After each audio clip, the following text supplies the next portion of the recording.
అబ్బో ఇక్కడ కేజీ చీరలు కొంటే అర కేజీ చీరలు ఫ్రీ అంట. మంగళ్య షాపింగ్ మాల్ కేజీల్లో సేల్, టన్నుల్లో ఆనందం. తెలంగాణకు వాతావరణ శాఖ బిగ్ అలర్ట్ జారీ చేసింది. రాష్ట్రంలోని పలు జిల్లాల్లో మధ్యాహ్నం నుంచి వర్షాలు పడే ఛాన్స్ ఉందని వాతావరణ నిపుణులు అంచనా వేస్తున్నారు. ఉమ్మడి ఆదిలాబాద్, పెద్దపల్లి, భూపాలపల్లి, ములుగు, నిజామాబాద్, జగిత్యాల, కామారెడ్డి, సంగారెడ్డి, వికారాబాద్, మెదక్ జిల్లాల్లో వానలు పడే అవకాశం ఉందని అంటున్నారు.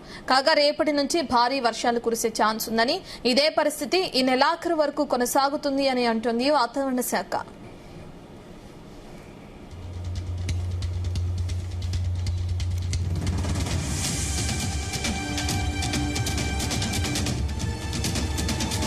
తెలంగాణకు అటు వాతావరణ శాఖ బిగ్ అలర్ట్ జారీ చేసింది. రాష్ట్రంలోని పలు జిల్లాల్లో మధ్యాహ్నం నుంచి వర్షాలు పడే ఛాన్స్ ఉందని వాతావరణ నిపుణులు అంచనా వేస్తున్నారు. ఇక ఉమ్మడి ఆదిలాబాద్, పెద్దపల్లి, భూపాలపల్లి, ములుగు, నిజామాబాద్, జగిత్యాల, కామారెడ్డి, సంగారెడ్డి, వికారాబాద్, మెదక్ జిల్లాల్లో వానలు పడే అవకాశం ఉందని అంటోంది. కాగా రేపటి నుంచి భారీ వర్షాలు కురిసే ఛాన్స్ ఉందని, ఇదే పరిస్థితి ఈ నెలాఖరు వరకు కూడా కొనసాగుతుంది అంటుంది వాతావరణ శాఖ.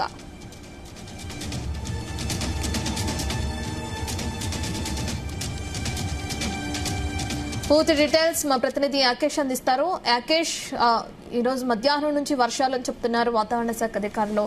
అయితే ఏ ఏ ప్రాంతాలకి అలర్ట్స్ ఏమైనా జారీ చేశారా? ఎంతవరకు వర్షపాతం నమోదయ్యే అవకాశం ఉంది?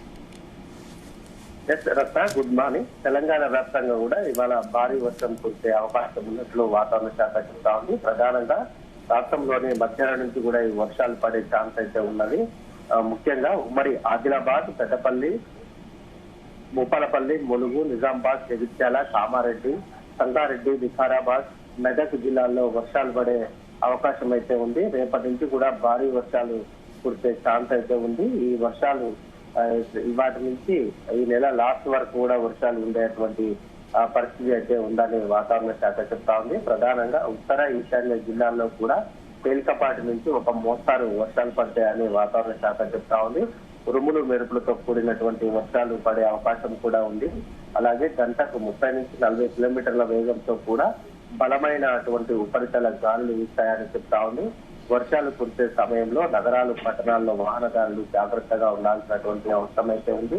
తెగిపడినటువంటి విద్యుత్ వైర్ల వద్ద కూడా ప్రజలెవరు వెళ్ళిద్దని చెప్తా ఉంది. అటు తెలంగాణలోని పలు జిల్లాల్లో ఇప్పటికే గత కొద్ది రోజులుగా కూడా వర్షాలు పడుతున్నటువంటి పరిస్థితులలో ప్రస్తుతం ఈ వర్ష సూచనతోటి కూడా అటు రైతులు, ప్రజల్లో కూడా హర్షం వ్యక్తమవుతుందని చెప్పుకోవచ్చు. ఇప్పటి వరకు సాధారణ వర్షపాతంతో పోలిస్తే ప్రధానంగా లోటు వర్షపాతం అయితే ఉంది. దాంతో కొంత ఆ ప్రజలు కూడా ఇబ్బందులు పడుతున్నటువంటి పరిస్థితి ఉంది. వ్యవసాయ పనులు కూడా ముందుకు సాగని సందర్భాలు కూడా కనిపిస్తున్నాయి. దీంతో నైరుతి ఋతుపవనాలు విస్తరించినా కూడా ఎల్నినో ప్రభావంతో ఈ వర్షాలు అయితే పూర్తిగా తగ్గుముఖం పట్టాయి. ఈ సంవత్సరం కూడా ఇదే పరిస్థితి ఉండే అవకాశం ఉంది. ఇప్పటికే వ్యవసాయ శాఖ మంత్రి తుమ్మల నాగేశ్వరరావు కూడా చెప్తున్నారు, సూపర్ ఎల్నినో ప్రభావంతో కూడా ఈసారి రాష్ట్రంలో వరి సాగును కొంత తగ్గించుకోవడం బెటర్ అని కూడా చెప్తున్నారు.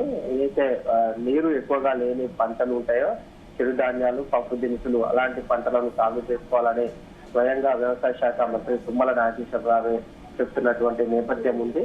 ఎక్కువగా వరి పంటను సాగు చేయడం వల్ల నీరు ఎక్కువగా అవసరం ఉంటుంది. దీంతో సరిపడాటువంటి సాగునీరు రాష్ట్రంలో లేదు అనేది ఆ ప్రభుత్వం మొదటి నుంచి కూడా చెప్తూ వస్తుంది. అయితే ప్రస్తుతం కురిసేటువంటి వర్షాలతోటి ఏమన్నా రైతులకు ఒత్తిడి పోస్తుందని కూడా చూడాల్సినటువంటి అవసరం ఉంది. రాష్ట్ర వ్యాప్తంగా కూడా వర్షాభావ నేపథ్యంలో చెరువులు, కుంటలు మొత్తం కూడా వెలవెలబోతున్నటువంటి సందర్భం కనిపిస్తుంది. అయితే ఈ వర్షాలు వాతావరణ శాఖ చెప్పినటువంటి క్రమంలో వరుసగా ఈ 4 రోజులు కనుక వర్షాలు కురిస్తే కొంత ఆ పంట సాగుకు ఇబ్బంది ఉండదు. చాలా ప్రాజెక్టుల్లో కూడా డెడ్ స్టోరేజ్ కి వాటర్ చేరినటువంటి పరిస్థితి. కనీసం సాగునీరుకి కాదు, సాగునీటికి కూడా నీటి సరఫరా చేసేటువంటి అవకాశం అయితే లేదు. దాంతో కొంత ప్రజలు కూడా సాగునీటి కష్టాలు త్వరలో కూడా ప్రారంభమయ్యే అవకాశం అయితే ఉంది. ఈ వర్షాల క్రమంలో కొంత భారీ వర్షాలు వస్తే అటు పంటలకు కానీ సాగునీటి కూడా ఇబ్బంది లేకుండా ఉంటుందని అటు అధికారులు కూడా చూస్తున్నారు. మొత్తానికి ఈ మధ్యాహ్నం నుంచి భారీ వర్షాలు కురుస్తాయని చెప్పడంతో ప్రస్తుతానికైతే ప్రజలు అటు రైతులు కూడా హర్షం వ్యక్తం చేస్తున్న పరిస్థితి ప్రస్తుతం తెలంగాణలో ఉందని చెప్పుకోవచ్చు. సూపర్ ఎల్నినో ప్రభావంతో కూడా గత కొంతకాలంగా వర్షాలు తగ్గుముఖం పట్టాయి. జూన్ జూలైలో కురవాల్సినటువంటి భారీ వర్షాలు ఇప్పటి వరకు ఆ దిశగా ఎక్కడ వర్షాలు పడలేదు. ఒకవేళ భారీ వర్షాలు నమోదైతే తప్ప ఆ తెలంగాణలో నీటి కష్టాలు పోయేటట్టు కనిపించట్లేదు. దీంతో అటు ఆశగా అంటే చాలా మంది ఇప్పటికే రైతులు వరి నారులను కూడా పోసుకొని వర్షాల కోసం ఎదురు చూస్తున్నటువంటి సందర్భాలు ఉన్నాయి. మరొక పక్క పత్తి విత్తనాలు కూడా పెద్ద ఎత్తున రాష్ట్రంలో రైతులు నాటుతున్నారు. ఆ భారీ వర్షాలు కనుక వర్షాలు అసలే లేకుంటే మాత్రం ఆ విత్తనాలు పత్తి చెట్లు ఒకవేళ మొలిచినా కూడా అవి కూడా ఎండిపోయేటువంటి అవకాశాలు అయితే కనిపిస్తున్నాయి. భారీ వర్షాల నేపథ్యంలో ఆ ప్రస్తుతం అంటే గ్రామీణ ప్రాంతాల్లో వర్షాల కోసం ఎదురు చూస్తున్నటువంటి పరిస్థితి. అయితే సిటీ ప్రాంతాల్లో కుట్టేటువంటి ఈ భారీ వర్షాలు ఆ ప్రజలకు ఇబ్బందులు తలెత్తే అవకాశం అయితే ఉంది. ఎందుకంటే భారీ వర్షాలు, ఎదురుగాలులు, ఉరుములు జరుపులతో వచ్చేటువంటి వర్షాలు ప్రజలకు ఇబ్బందికరంగా మారుతాయి. దాంతో అనుకోకుండా కురిసేటువంటి వర్షాలు అటు వాహనదారులను ట్రాఫిక్ ఇబ్బందులు కూడా నెట్టివేస్తున్నాయి. మరొక పక్క విద్యుత్ వైర్లు కూడా గాలి ఎదురుగాలులతోటి ఈ విద్యుత్ వైర్లు కూడా తెగిపోయేటువంటి ప్రమాదం ఉంది. దీంతో అటుగా వెళ్ళేటువంటి ప్రయాణికులు దానికి వైర్లు తెగి మీద పడి చనిపోయేటువంటి అవకాశాలు కూడా ఉన్నటువంటి క్రమంలో వాతావరణ శాఖ కూడా ఆ పరిస్థితులు ఉన్నటువంటి క్రమంలో ప్రజలు వాటి వైపు ప్రయాణించకపోవడం బెటర్ అంటా ఉంది. ఉరుములు మెరుపులతోటి కూడినటువంటి వర్షాలు ఉన్నటువంటి నేపథ్యంలో ఆ ప్రజలు కొంత వ్యవసాయ పనులకు వెళ్లేవారు చెట్ల కింద ఉండకపోవటమే బెటర్ అని కూడా సూచిస్తా ఉంది. మొత్తానికి వారికి భారీ వర్షాల నేపథ్యంలో ప్రజలైతే కొంత రిలాక్స్ అయ్యే అవకాశం ఉంది.